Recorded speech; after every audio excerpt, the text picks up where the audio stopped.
Grimora. If your phone ever hums after midnight, don't pick it up. That's the first thing I want whoever finds this recording to remember, because that's how it started for me, with a hum. Just a faint vibration under the sound of rain and wind, barely audible, like a dying signal trying to pull itself together. I used to think static was harmless, just the background noise of the world, the radio between stations, the dead air before a dispatcher's voice. I was wrong. Sometimes the static talks back.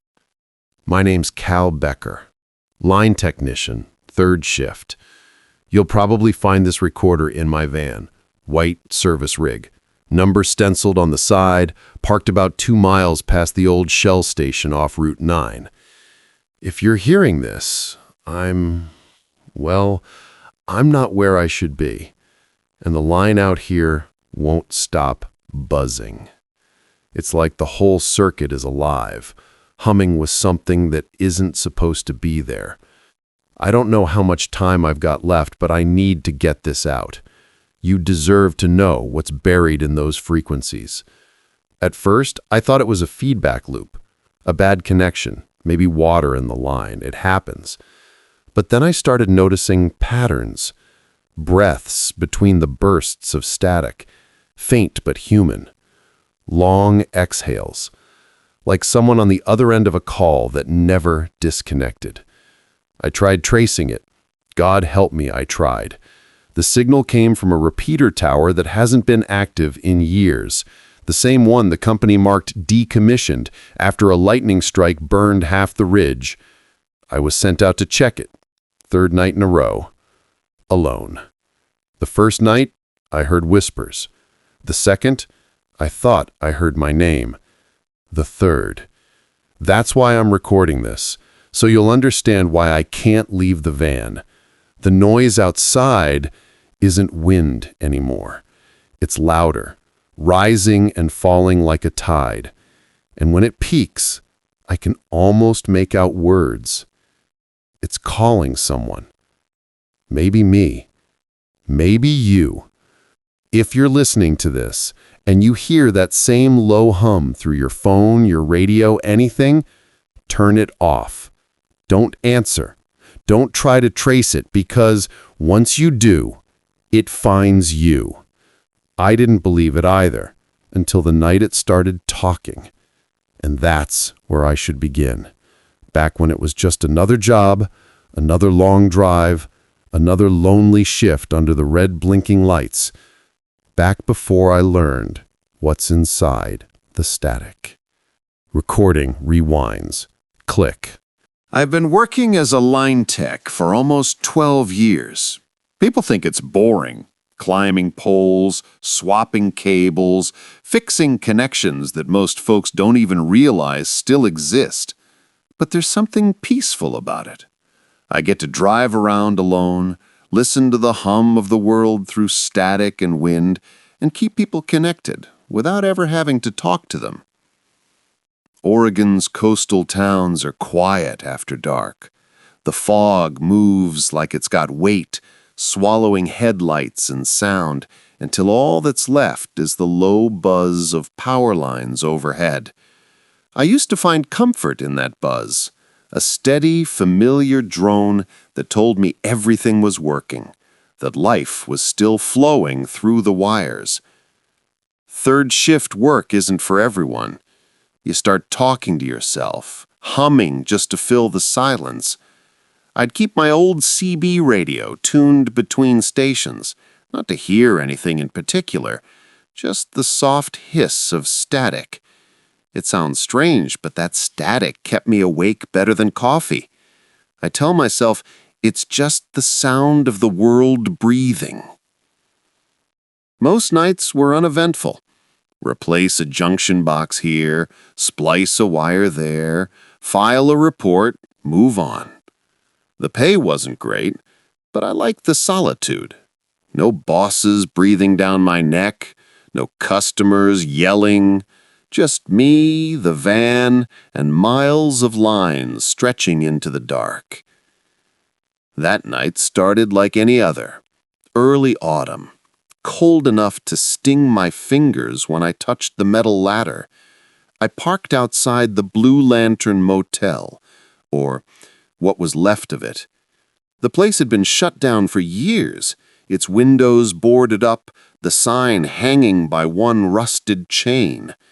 But the work order said there was still a complaint logged from one of the phone lines in that area, something about intermittent static.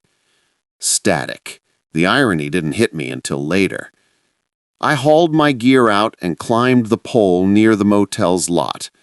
The light from my headlamp barely reached the top. I could hear the ocean faintly, miles away, the rhythm of waves syncing with the faint pulse of the line in my earpiece. The connection was quiet for a while. Then it started.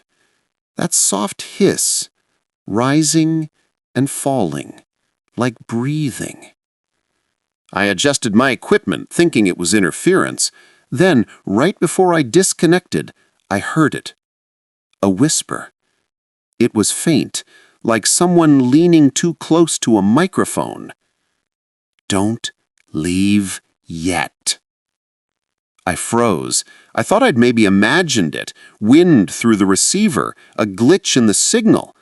But I've been doing this too long to mistake a human voice. There was cadence, breath, intent. I pulled my headset off and looked down. The motel lot was empty. My van, the leaning sign, a few patches of tall grass waving in the wind, nothing else. The whisper still clung to my ears like it hadn't quite left. I plugged back in, heart hammering. "Hello? Dispatch, you getting that interference?" A pause. Just static. Then dispatch finally replied, voice flat and tired. "Repeat that, Becker?" I swallowed. "The line's live. I thought it was supposed to be dead." "What number?" I read it out from the junction plate. There was another long pause on the other end, longer than made sense. Then, "Cal, that circuit's been out of service since 2013. I laughed. Nervously, I think. Well, someone forgot to tell the ghost in the wires. No one laughed back. I disconnected, closed the panel, and climbed down, trying to shake it off. Probably some bleed from an active circuit. Could happen with bad insulation or corrosion. But the words kept echoing. "Don't leave yet." I told myself I wouldn't think about it again. Just another glitch in a long night of them. But when I got back to the van, my radio, which had been turned off, was already hissing. And beneath the static, a low rhythmic sound pulsed in and out. Breathing. The next morning, Cal reports it to dispatch, only to learn the motel's phone line hasn't existed in a decade.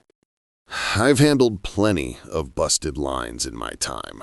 Chewed cables, blown transformers, full poles snapped clean in half from storms. But I'd never seen wires wet from the inside before.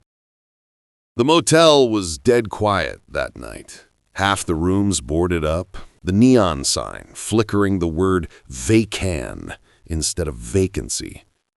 I parked my van behind the old vending machine where the phone trunk ran underground.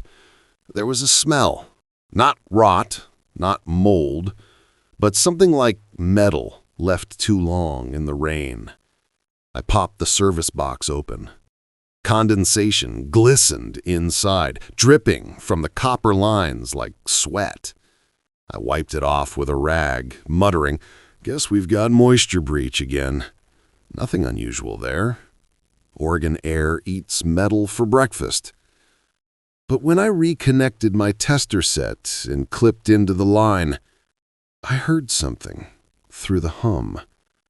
At first, it was just low static, the kind that's almost comforting, like a blanket of sound keeping you company. Then a hitch, a pause, then a sound like someone breathing. I froze, pressed the headset closer, definitely breathing, slow, uneven. I pulled the earpiece away and stared at it, then laughed to myself. Must be crosstalk, I said. Happens sometimes, bleed through from another frequency. I put it back on. Now, there was sobbing. Faint, distant, like someone crying in the next room behind a wall. I stood up straight, scanning the motel windows. Nothing moved. Then came the whisper. Cal Becker. Full name. Crisp, right in my ear. I jerked the headset off like it was a snake. No way. No one should have known I was even out here. My route wasn't on any public schedule. The rational part of me scrambled for explanations, feedback, radio interference, dispatch error, anything but what my gut was screaming. I checked the truck log. The motel junction hadn't been active since 2012. 10 years of dead silence. Still, I couldn't let it go. I pulled the clipboard from the compartment and started flipping through archived reports. Halfway down the list, a familiar ID number. Service Report 3097. Technician M. Dorsey. Status unresolved. That was strange. Dorsey was the guy I replaced. He'd gone missing 6 months before I got hired. Company rumors said he quit, but the way people avoided saying his name told a different story. Unresolved. That word stuck like a splinter. I checked the date on the report. June 13th, 2012. Same day the motel shut down. By the time I'd packed up, the fog had rolled in thick as concrete. I sat in the van, the radio crackling with that same soft hiss. My pulse was finally slowing down when I heard it again. The same quiet sobbing. But this time, it was coming from my radio. I turned the knob. Static. Then a voice. He didn't hang up. The voice repeated. Same tone, same pause. He didn't hang up. I tried changing the channel, but every frequency echoed it back like it was following me. He didn't hang up. It was looping. I switched the radio off. Silence. Then, faintly, from the headset lying on the passenger seat, he didn't hang up. I didn't remember picking up the mic, but my thumb was already pressing the transmit button. My own voice came out low, trembling. Who is this? No answer. Just a crackle. Then, laughter. Not loud, not mocking. Just a single breath of laughter, like someone finding something quietly funny on the other end. That sound crawled down my spine. I sat there for a long time, gripping the steering wheel, trying to convince myself it was some ham radio operator screwing around. People prank techs all the time. It's easy when you're running analog systems. Still, when I finally made it home, I couldn't sleep. The sobbing kept replaying in my head, looping with the same line over and over. He didn't hang up. By morning, I'd convinced myself I was overreacting. Sleep deprivation, maybe? Too much caffeine?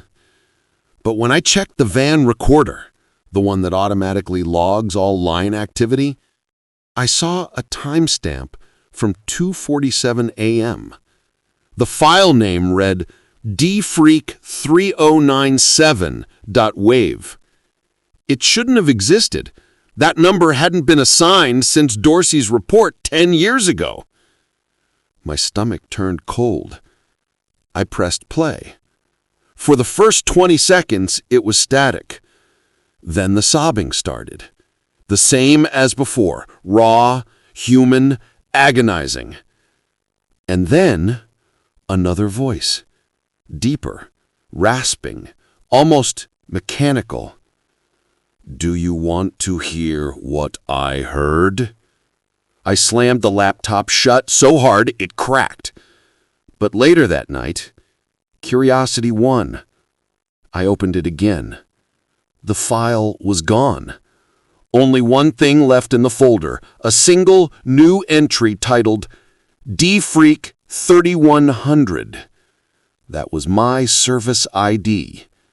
And the timestamp said, tomorrow.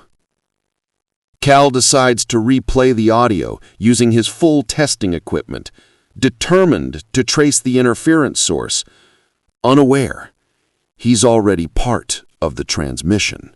I remember the first crack of thunder that night. It was one of those storms that doesn't move. It just sits over the valley like it's watching.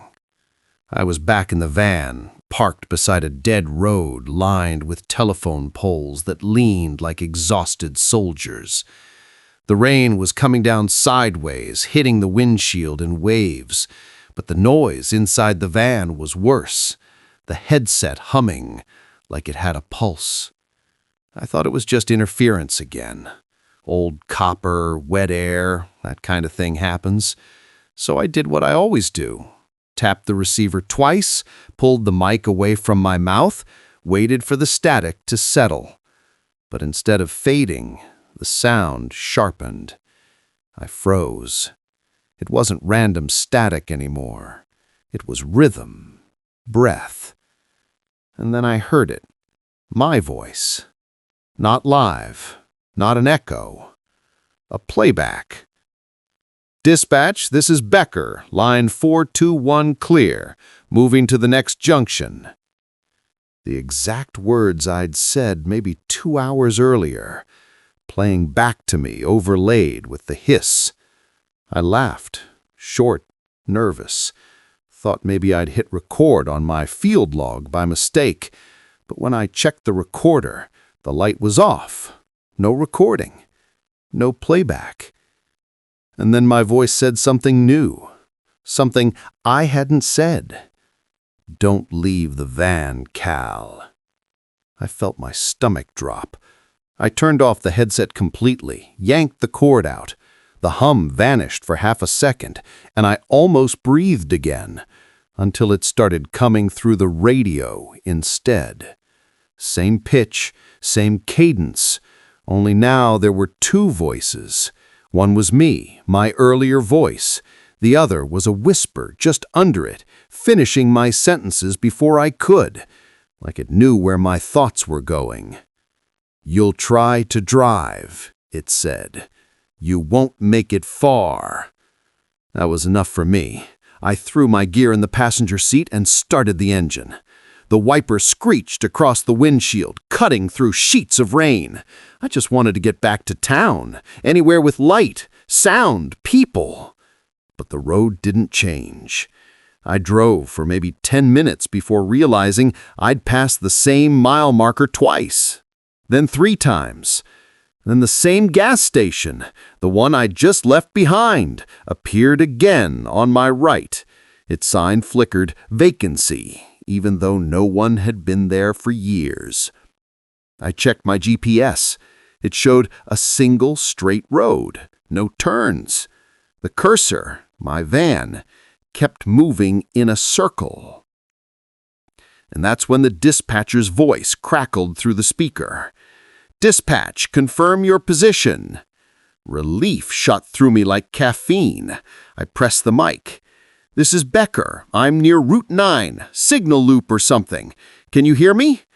But the reply came before I finished my sentence. "This is Becker. I'm near Route 9. I slammed the mic down. That wasn't dispatch. I wasn't anyone. The storm outside deepened, the lightning flashing white across the asphalt, and for a split second I saw figures along the roadside, dozens of them, each standing beside a telephone pole, their faces blurred by rain. Every one of them held a receiver to their ear. My hands tightened on the wheel. I floored it.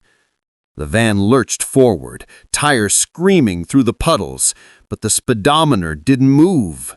It stayed locked on 42. The hum returned, deeper now, vibrating through the frame of the van, through the steering column, through me. I felt it in my teeth like metal singing. I screamed, trying to drown it out. "Stop it! Just stop!" It stopped. Instant silence. And then faintly, from somewhere inside the van, "You can't hang up, Cal." I looked at the dashboard. The radio was dead. The headset was unplugged, but the words had come from the air vents. The vents started to rattle. Something small like a wire or hair drifted out. I reached for it and froze. It wasn't wire. It was wet string. Several strands of it curling onto the seat, dripping with water. When I touched it, a sound pulsed through the van, a distorted heartbeat amplified by static. That's when the GPS screen flickered. New text scrolled across it, black letters over a gray background. "Stay connected." I put the van in park. My breathing was shallow, fast. My pulse was synced to that sound, to the hum that had crawled into my skull. I remember gripping my jaw. The vibration was inside my mouth now, behind my molars. I could feel the static, like electricity running along my nerves. I spit blood onto the floor mat. The taste of copper. And the hum whispered through my teeth again, soft but unmistakable. "You're part of the line now." I started laughing, not because it was funny, but because I didn't know what else to do. I realized that I hadn't been driving away from the signal. I was circling closer to it, every loop, every repeated mile, every flicker of the same light, all of it was pulling me in. "I thought the signal was following me," I said, staring at the GPS as the words flickered across again. "But maybe I was following it." So I did the only thing I could think of. I reached for the radio and smashed it against the dash until it cracked. Sparks, the smell of burning plastic. Silence. Then the hum came back, faint and low, vibrating through my jaw, through my breath. I realized it was too late. The signal wasn't in the equipment anymore. It was in me. I tried to scream, but the only thing that came out was static, a hiss that didn't belong to any human throat. I thought I'd driven far enough to escape the hum, but the moment I stopped the van, it was there again, under my skin, under the air, like the world itself had started vibrating out of sync. That's when I saw it on the old paper map I'd found in the glove box, Station 19. A small dot drawn in faded ink, half erased by time, sitting deep in the dead zone. No cell coverage, no power grid, just one dirt trail leading straight into the woods. Curiosity should have died after everything I'd already heard, but static has a way of whispering things that sound like invitations, and I was too tired, too hollow, to say no. The road narrowed until branches scraped both sides of the van. The hum grew louder with every turn. It wasn't coming from my radio anymore. It was everywhere, a background frequency pressing against my skull. Then the trees parted, and there it was, Station 19. It looked like a storm shelter welded to the earth, concrete walls, a rusted steel door, and a sign so weathered you could barely make out the words. Northwest Telecommunications, authorized personnel only. Except no one had been authorized here in decades. I pushed the door. It groaned open like it hadn't been touched since the Cold War. The smell hit first. Ozone, mildew, and that sharp tang of burning dust that electronics give off when they die. The bunker wasn't empty. Hundreds, maybe thousands of rotary phones were lined across the room, on tables, hanging from walls, stacked in milk crates. All of them off the hook. All of them ringing. The sound was unbearable, a chaotic orchestra of shrill, looping bells. Every phone had a tag, handwritten names, some with dates. I picked one up at random. Ruth Collier, missing, 1989.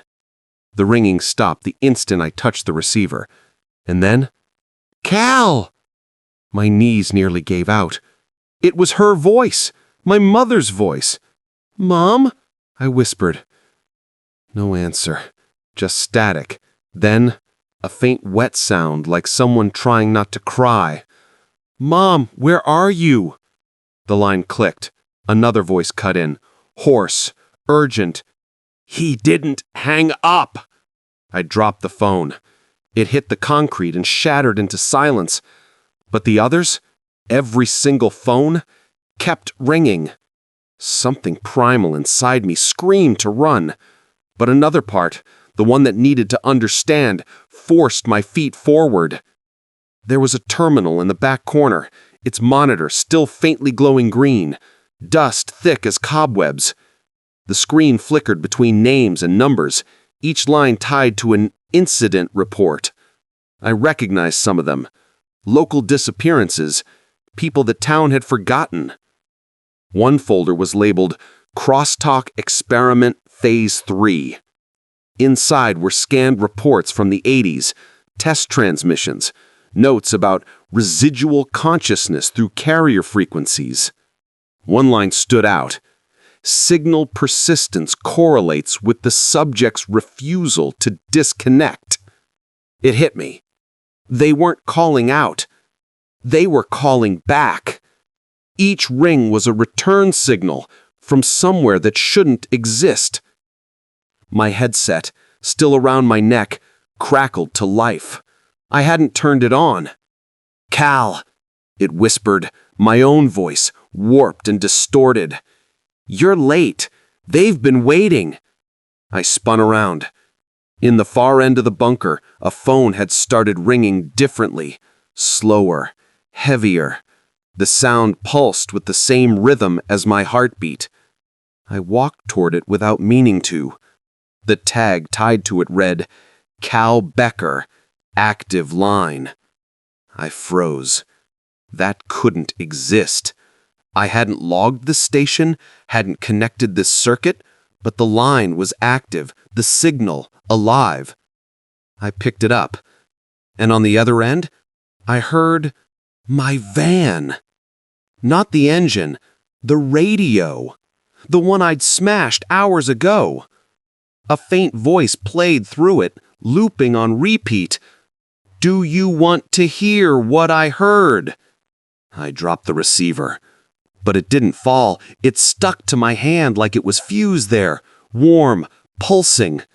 The static filled my ears, my skull, my teeth. I could feel it vibrating behind my eyes. Every phone in the room went silent at once. Then, all together, they whispered, every missing voice, every trapped frequency. The line never disconnects. And just as I turned to run, the floor under my boots began to hum, a low electric resonance spreading upward. The walls trembled. The signal wasn't trapped in the wires anymore. It was spreading. I could hear the echo of my own van radio now, louder, closer, somewhere inside the station. I followed it. God help me, I followed it. The last thing I saw before the lights blew out was my own reflection in the darkened glass of an unplugged monitor. My mouth was moving, but I wasn't speaking. I used to think static was harmless. White noise. Just the background hum of a world that never really shuts up. But after that night inside Station 19, I started to understand. It wasn't noise at all. It was listening. For the first time in days, I drove in silence. No radio, no headset, no dispatch. Just me, the rain, and the dull ringing in my ears that felt too human to be tinnitus. The roads were empty, like the whole county had quietly packed up and left. Every now and then a transformer flashed in the distance, blue arcs painting the fog, and for a heartbeat I'd see shapes in the static haze that followed. Faces, maybe. Or maybe my brain was just filling in the blanks. I kept telling myself that. I parked the van near an old switching relay off Route 6. My plan was simple. Isolate the grid, trace the bleed, and kill whatever feedback loop had infected the line. But when I popped the panel open, something inside didn't make sense. The fuses were melted, not tripped. Like the current wasn't electrical at all. Like something had burned through reality instead of copper. That's when I heard it again. A voice through the unplugged headset sitting on the dashboard. Cal. I froze. It was dispatch. But her tone was off. Too calm. Too patient. Like she'd been waiting for me to notice. Dispatch, how the hell are you on this line? I asked. You called first. What? You said you were sorry. You said you finally understood. I hadn't said a word. Not yet. Then another voice layered beneath hers. This one I recognized immediately. It was Laura, my ex. Only she didn't sound alive. Her speech had that delay, that hollow timbre, like playback from a recorder buried under 6 feet of soil. You shouldn't have cut the power, Cal. I stumbled back, kicking over my tool case. What do you mean? How are you? You can't kill it. You just make it hungry. Her tone cracked on that last word, hungry. And for a split second, the entire van's dashboard lit up in red. Every warning light, every meter spiked. The air smelled like ozone and rust. That's when I realized it wasn't just coming through the wires anymore. It was using them. Every transmitter, every tower, every receiver. They weren't just sending and receiving. They were thinking. And now it was using voices I trusted. I yanked the headset cable out of the console and threw it onto the seat. The static cut off, but only for a breath. Then, without any input, without any power source, the headset started humming again. The tiny LED blinked, faint at first, then brighter, pulsing like a heartbeat. I didn't want to look at it. I just knew if I did, something in me would answer back. I tried the van's ignition. Dead. The engine coughed twice. Then the radio sputtered to life on its own. Cal, look outside. That voice wasn't anyone I knew. It wasn't human. The tone was steady but wrong, syllables stretched too evenly, like a recording that didn't understand rhythm. I turned my head toward the windshield. Across the field, in the distance, a single utility pole flickered with blue light, then another, the glow jumping from tower to tower like a ripple of lightning moving toward me. That's when I realized it wasn't electricity, it was connection. It was spreading. I ran out into the rain, nearly slipping in the mud, and sprinted toward the relay station's breaker room. The whole hillside was buzzing now, every power line vibrating with invisible resonance. It wasn't sound. It was pressure, like my skull was being tuned. I reached the master switch and threw it down. The world went black, and in that blackout, I heard something I hadn't heard in days. Nothing. Just silence. No static, no hum, no whisper. It was almost a relief until I realized the silence wasn't empty. It was listening back. Then came the breathing. Slow, deliberate, impossibly close. It wasn't through the headset. It was around me, like the air itself had lungs. I turned toward the van, trying to see through the dark. My flashlight flickered 3 times before dying. But those 3 poses, they weren't random. They were intentional. And then I saw it! The van's dashboard lights glowed faintly red, even with the engine off. 3 flickers. Pause. Then a voice. Deep, quiet, layered like multiple recordings overlapping each other, spoke from everywhere and nowhere at once. You're connected. The sound crawled down my spine like ice water. I clamped my hands over my ears, but it didn't matter. The voice was inside me now, vibrating through my jaw, echoing between my teeth, like the hum of a live wire buried in bone. I screamed into the dark, "What do you want?" There was no answer. Only the faint crackle of static, and the feeling that every cell in my body was waiting for the next word. As the hum settled, Cal stares at his reflection in the van's cracked windshield, and for a heartbeat, the reflection moves before he does. I didn't realize when it started happening. The gaps, the missing minutes. At first, I blamed exhaustion. Night shifts blur like fog through a cracked windshield. Every hour feels the same. But then I'd check my recorder and find entire segments I didn't remember making. My own voice, saying things I knew I hadn't said. The worst part? I sounded calm, methodical, like I was explaining something I'd already accepted.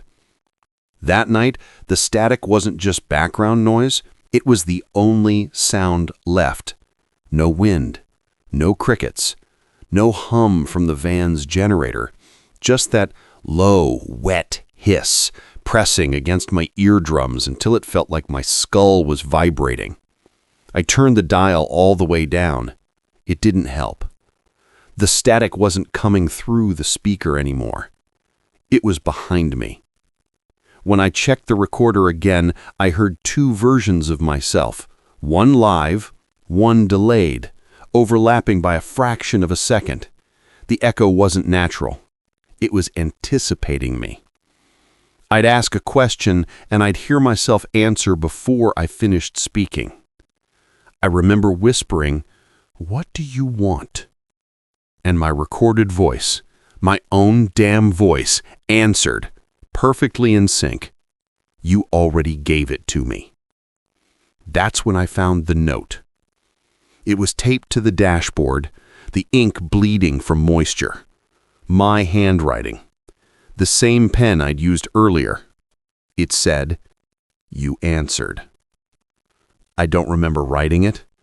I don't remember even thinking those words, but something inside me went cold, because deep down I understood what it meant. Every time I spoke through the static, every time I acknowledged the hum, I was feeding it. I wasn't fixing the line. I was becoming part of it. I played the last tape again, the one before the blackout. The sound that came out wasn't my voice anymore. It was layered, hundreds of voices, whispering through mine, like a choir of drowned throats all sharing the same lungs. And under it all, there was a rhythm. 3 short bursts, then silence, then 3 again. A pattern. A heartbeat. I realized then it wasn't random interference. It was recording me as me. My pauses, my breathing, my hesitation, it was learning. The next hour came in flashes.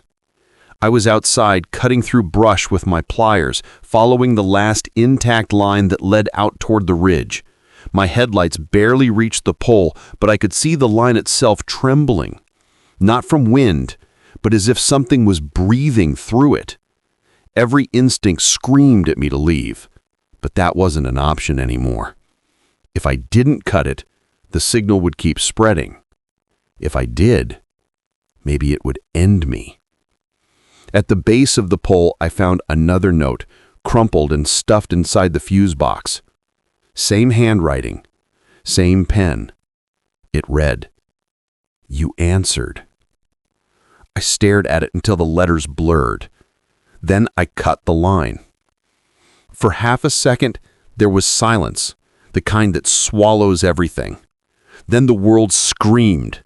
The sound didn't come from the radio or the wires or the wind. It came from everywhere at once, from the soil, from the metal frame of my van, from the back of my teeth. It said my name, stretching it, warping it, dragging it through frequencies that weren't meant for human ears.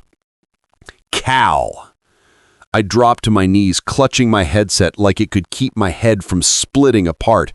Static flooded my vision. Not just sound, but sight. The world broke into sharp lines and patterns like every living thing was just data, pulsing, repeating, replaying. I saw faces flickering in the noise, half-formed and screaming silently. The missing technicians, the callers, the ones who didn't hang up. Their mouths moved in sync, whispering the same words. Stay on the line. My voice joined them, not by choice, by reflex. And in that instant, I knew the truth. You can't hang up on something that remembers you. Because once you answer, you are the signal. The last thing I remember before everything went white was the recorder's red light flickering 3 times, then steady. And then I heard my own voice, clear, calm, and impossibly close. This is Cal Becker, Field Technician, Station 19. If you're hearing this transmission, don't pick up. Static fades, then returns. This time, as my voice. When I first got assigned to the northern maintenance route, they told me it used to belong to a guy named Cal. No last name, no details, just Cal. The supervisor said he'd been transferred, but the way he avoided my eyes told me it wasn't that simple. The van they gave me still smelled faintly of old coffee and burnt wiring. The dashboard was cluttered with taped notes, frequency charts, weather logs, a few scratched words I couldn't quite read. The radio console was on, humming quietly, even though the ignition wasn't. I remember thinking it was just feedback from the hills. The first night was calm. Empty roads, low fog, that kind of silence that makes you notice your own breathing. I liked it at first. The radio crackled occasionally, a faint pop like the air itself was exhaling. Static filled the quiet spots, but it had a rhythm, a texture, almost like someone whispering through sand. I leaned closer, adjusting the dial. Central Dispatch, this is Riley on Route 12. Copy? Only static. Then, faintly, a breath. I froze. A voice, weak and broken, slipped through the static. "Hey, can you hear me?" I smiled without realizing it, assuming it was another tech patching through an old frequency. "Yeah, I hear you. Who's this?" Silence. Then, a whisper, so faint I almost missed it. "Don't hang up." Something cold pressed through my chest. I turned the dial down, half laughing at myself. It was late. I was tired. Mountain signals bounce weird at night. Everyone knows that. But when I reached for my coffee, I noticed something carved in the console's edge. Deep, uneven letters, etched by something sharp. "You answered." I swallowed hard, glancing at the passenger seat. The headset was still plugged in, the mic light faintly pulsing red, as if someone was breathing on the other end. I told myself it was fine, that old systems recycle signals sometimes, looping fragments of old calls, that it was all explainable. But when I turned off the radio completely, the hum didn't stop. It was lower now, vibrating through the floor, through the steering column, like the whole van was exhaling. The mirrors trembled, and then, through the hum, that same voice again, quieter this time, right next to my ear. "Riley?" My name. The way it said it, not questioning, not calling, knowing. I grabbed my logbook, hand shaking, and noted the time. 2:17 a.m. Interference on private frequency. Possible residual signal. But I didn't believe my own words. When I called dispatch to report it, the line rang once before someone, or something, picked up. A click. A breath.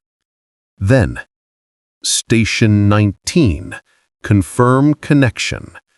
My blood turned to ice. I hadn't said anything about Station 19.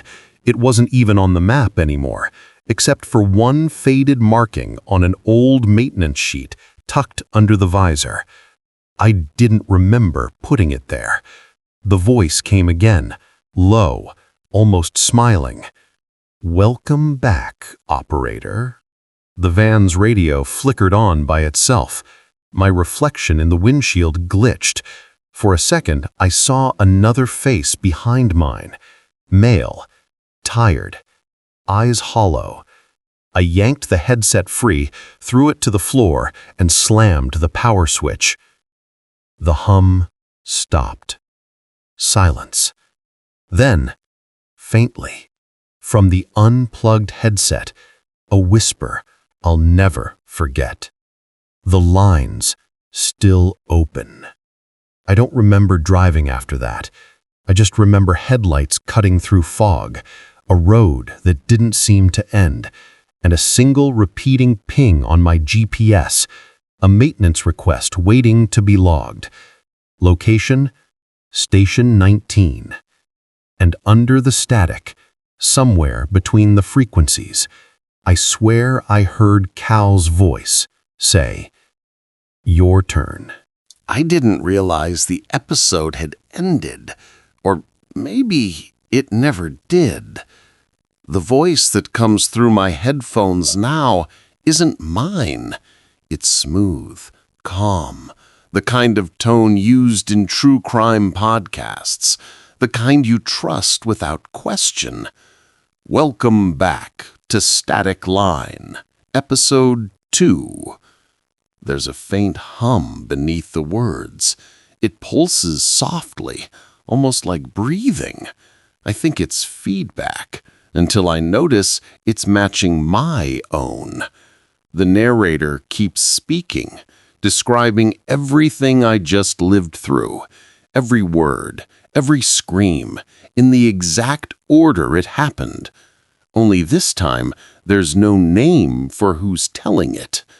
I pause the playback. The hum doesn't stop. You didn't just listen. The voice says, distant now, as if from behind the screen. You connected. Then silence, and a single burst of static, sharp, deliberate, before everything cuts to black.